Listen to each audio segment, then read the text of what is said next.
Alright, hope everybody's doing well. Just wanted to share with you a few things that I did today and some observations, etc. No, this has nothing to do with Frankenstein today, so that's good. But anyway, we're all tired about that. We don't hear that term anymore.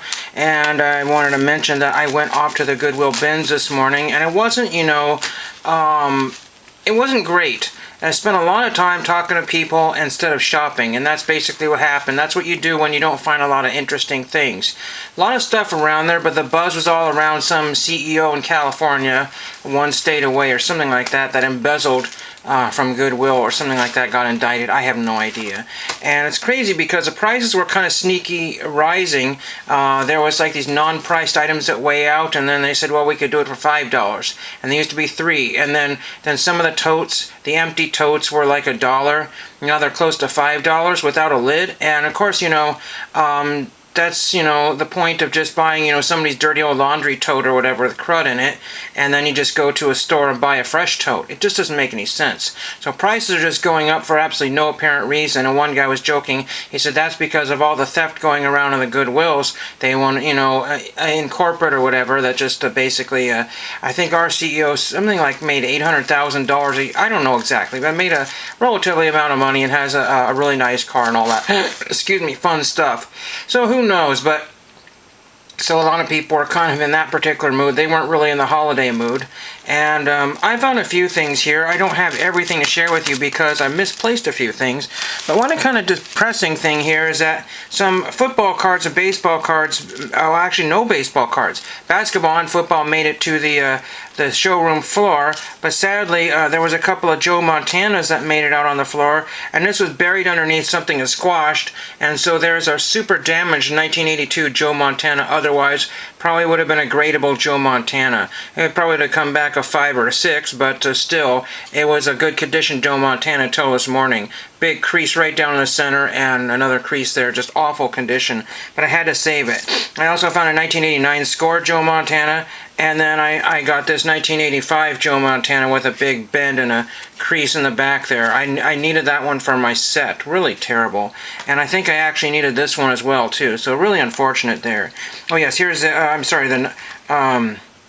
89 score Joe Montana, and I'm not 100% sure I need that for my set. I don't know. I thought I had that, but all bets are off. But again, that would have been in better condition, but kind of a few dings around the edges there. And those spilled out of some sort of probably larger collection that they got donated, unfortunately. And so Goodwill took all the good stuff and then smashed a couple of Joe Montanas for me. Then I ended up with a whole pile of Blazers trading cards. These are very cool. In fact, I probably have most of these sets, because years ago I either bought or found the sets, and so I have to dig these out and see which ones I have and don't have. I don't really particularly like these because they're really hard to store because they're kind of puffy, and they just a small amount of cards just really just balloons out here. I spent just under $5, and I ended up with a couple other things here. But one of the things that I noticed about these Blazer cards, I bought these so I could use these for Caleb's Battle of the Decades, because these are 1990s cards here. I ripped them out of plastic. So far I've only found one person out of this entire stack. In fact, I have some more of these, and I left a whole bunch of duplicates behind. In fact, some of these, I ended up with 3 of each, which is also unfortunate because I'd only, excuse me, I just finished my dinner here and I'm having the hiccups here. I get those quite often. And there's a lot of deceased Blazers in here. Jerome Kersey, Clifford Robinson, there's a few other ones in here. Walter Davis, I think, has passed on. I don't know if Walter Davis was in here, but there was another. I'm trying to find who the guy was. There was, I think, Tracy Murray is the only person that I might try to get to sign a few cards here, and I found only 2 of those. So out of all of this stuff here, there's a lot of Cliff Robinsons here, a lot. There were no Clyde Drexlers, there were no Terry Porters, there's a Sabonis, J.R. Ryder, Randolph Childress, Aaron McKee, Harvey Grant, Buck Williams. Some of these coaches I couldn't find. I don't think Rick Adelman signs. He was local for a long time. And then Jack Shallow, I think, has passed away. And this John guy, I can't remember his name. Somebody didn't report anything from him. I don't know. They just through the Star Tiger and stuff like that. So really unfortunate. There's one cool card here. It's not this one here, but Michael Jordan Here we go. I think it's this one here. Yeah, see, so Jerome Kersey is battling Michael Jordan in that one. Hopefully you can see that there. Very, very cool card there. So that has a little bit of value because it's Michael Jordan is prominently featured on that card. Most of these are done by Skybox, but they were put out by Franz and Williams Bread. Sometimes they say Archway. Franz, Archway, and Williams on here, so Archway cookies. Archway, I don't think that's now Mother's or something, I don't know. Archway was really good, and then they became really dry and worthless cookies. These are these are very 1990s here with the remind me of the old Skybox cards from back in the day. I don't know if Skybox put these out. NBA Hoops. So NBA Hoops put those out, so that's kind of fun. It doesn't have the Hoops logo on the front there. So a lot of those, but essentially these are mostly for all intents and purposes, all duplicates and all non-signers as far as I know. Very unfortunate there, so that was that one there. I got 2 record albums and I paid $1.29 a piece, and these normally are around $1 each, so I didn't get any value there. These were in the leftover pile, and there was no leftover pile. These were thrown in the books, and then unfortunately the record bin has been MIA for quite a while, so a lot of the record collectors are just trying to figure out what's going on here. They're just, again, they're aggravating everybody, and it looks like it's all cherry-picked, whether they get good donations or not. And there were a few people that were brave enough to dig through the Legos. There was Legos on one side and the other, and I found a few minifig pieces after people have left the section there, and I had those here a minute ago, but I've since moved them. And there was some broken glass amongst the minifigs, so I was telling people to watch out for broken glass. So again, the CEO is sitting there. Oregon CEO is all the, everybody's collecting dollars, and they should have to be the ones sifting through for the Legos, last of the unmissed Legos from the Goodwill employees. But I got 2 records here. This is the best of Tim Weisberg. Somebody donated their flute rock collection or whatever. I'll try to get the glare off of there. Again, these were $1.29 each, and I value them at between 50 cents and $1 each. Nobody's going to buy Tim Weisberg. No one. But I did because I somehow ended up with one of his albums somehow, and I kind of enjoyed it. A few songs there, so pretty good there. So there's that one. It's just kind of more of a relaxing type of thing. And this was a cool one because it's got the biking theme on here. One of my friends wanted to take pictures of that, and also the inside here because he's a bike aficionado and he thought that was really cool there. So that's a kind of a neat insert there. I don't need to pull the records out because I'm pretty sure they're fairly mint there. Where's the back of this one here? These are probably within a year of release, I'm guessing. What does this say here? My magnifying glass is right here. It's probably something like 1981. 79. That's 79 for that one. And this one here is... Oh, wow. Where is it? No, they're both 79. Okay, I was wrong. I was thinking 81, but yeah, these are both 79, so I was way off. So there's that one there. Last night, the TV just kind of went, whatever, or one of the stations here, and I got this KCBY, KVAL, and KPIC, Coos Bay, North Bend, TV Eugene, and Roseburg, and that was on all night.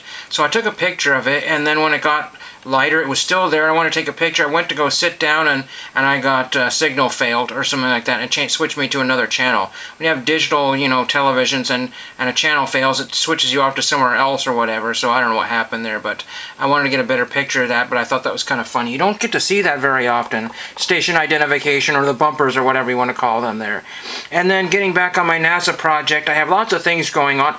Tons of irons in the fire. I purchased a bunch of event covers for future NASA send-outs. I was saying NASA, but again, space-related type things here. Wrote a letter on this postcard here, so I don't have to say a lot, because if I don't know anything about the engineer, very much about them, I just said, you did a nice job on the Mars rover, what have you. And then I talk about my connection to space and why I'm interested in it. And then I write stuff like, did you get to meet the astronauts, for that particular mission, what have you.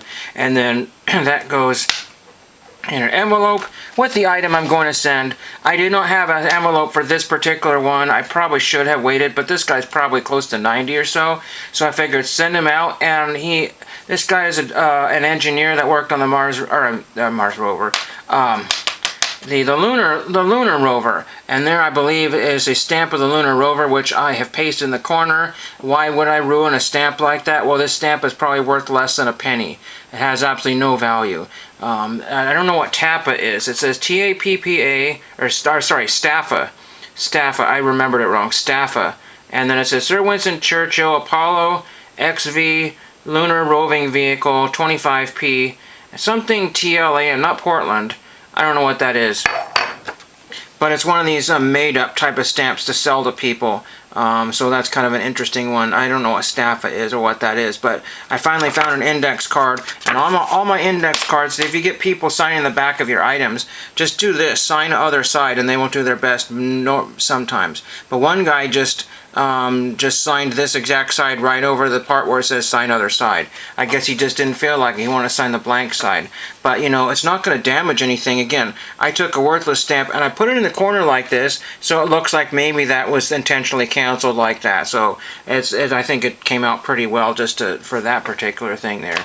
So that's pretty much what I have. But back to, you know, buying a bunch of stuff. I don't really like to, but it seems like December is one of those where you're in the buying mood for other people, buying mood for yourself, and then amidst all the other things that are going on, all the different, you know, purchases you have to make, because you're always looking at stuff, seeing things, and you end up spotting things more often. I have a couple of tobacco cards on the way, which cost me 25 cents a piece. I think I have 3 or 4 of them, and the pictures were awful, super blurry on eBay, terribly blurry. Otherwise I might have purchased a few more, but I don't want to start like a big card set, you know, that I have no space for in my binder. But I just wanted to get a few examples there. I couldn't find anything that there was a couple that were already bid on, that I might have wanted, but I didn't want to mess with that. And then I had ignored my Boy Scout collection for a while. That thing just could go on for ages. Unfortunately, I mentioned this in one of the videos, I collect things that don't have checklists, or they have incomplete checklists. You do a set of cards there, and then you say, okay, I completed the base set, and then you look at the list and said, okay, I could do the parallel set. Then you look at the list again, I could do this, insert that, and that one, and collect, you know, the parallels of these and the relic cards of those, and that's pretty simple, but not a lot. Sometimes the cards don't even have a complete checklist. If I'm working on something like the Scout Patch collection, I know that there's all these different councils that they had back in 1975, but what they don't tell me is that how many patches for each council and all of this happened and when, and then I don't know how many. I know when existed and when didn't exist, but then I have to get all those combined, and then I can make a list approximately of like, okay, there was, you know, 100 councils or 75 councils back in 1975. And so that would mean that they'd have this event, that event, and this event, and then I could basically kind of guesstimate how many patches that I could be looking for 1975. It could be tens of thousands of patches, because if like 75 councils or 100 councils had 5 events each year, you know, just what's that times that, and then there's all these overall ones and generic ones and other ones that have the dates of 75 on it. And then the other thing is that the 75 and 76 look very, very similar. So a lot of times I'm looking at patches. If I don't do my investigative research, I'll buy a patch for $1, $2, $3, $4 and find out it's from 1976. It would still go in my collection, but it doesn't help me. And then I found one seller yesterday that was having a sale. I guess he fell off the radar when he was $5. Because I shouldn't have to pay $5 for a Scout Patch. They're usually about $1 or $2, maybe $3. And these were $3.50, and I hadn't seen some of these. And I found some of my design collection ones. I had found one of each design. Actually, there was one design I think I found 3 or 4 of.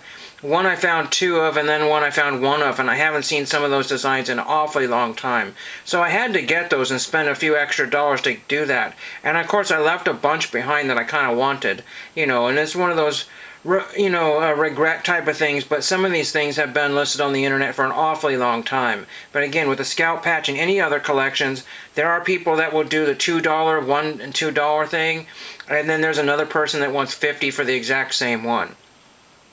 Because people find these things at swap meets, estate sales, flea markets, you know, Goodwills and that sort of thing. They don't have any clue. They think, well, how many of those can there really exist? somebody out there is going to be missing that badge, and they're going to want that because of that experience there. And it really doesn't happen for most of these camp badges. If it's just a camp out, or what they call a camporee, those don't have a ton of value.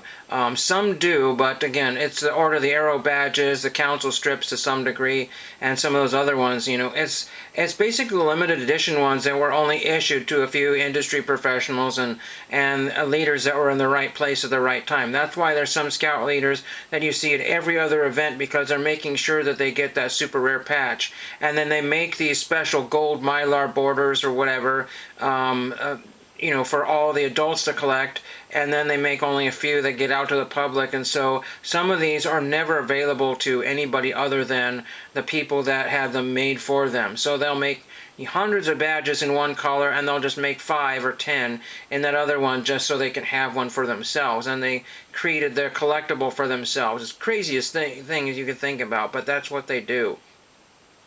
So that's pretty much everything. The Goodwill trip this morning was dreadful because I hadn't realized there was black ice. There was a car or two off the road, and traffic was backed up on the way home down to one lane. But it was on the other side going into town, so I didn't have to worry about that. But yeah, it was foggy and dark and black ice, and so I took it a little on the easier side into town, and I had to go around, like I said, a truck that had gone off the road. Not a major thing, it just needed to be hauled back up. It was not like a big, huge embankment or anything. So that's okay for that. I mean, that's good because nobody got hurt or injured probably. I don't really know. But it sure made for a traffic nightmare. But anyway, that's what I have for today. Let me know what your favorite item is in the video. I didn't have much. Sadly, Joe Montana is really crushed. I'm just going to throw that in my regular binder because why else? And thank you for watching.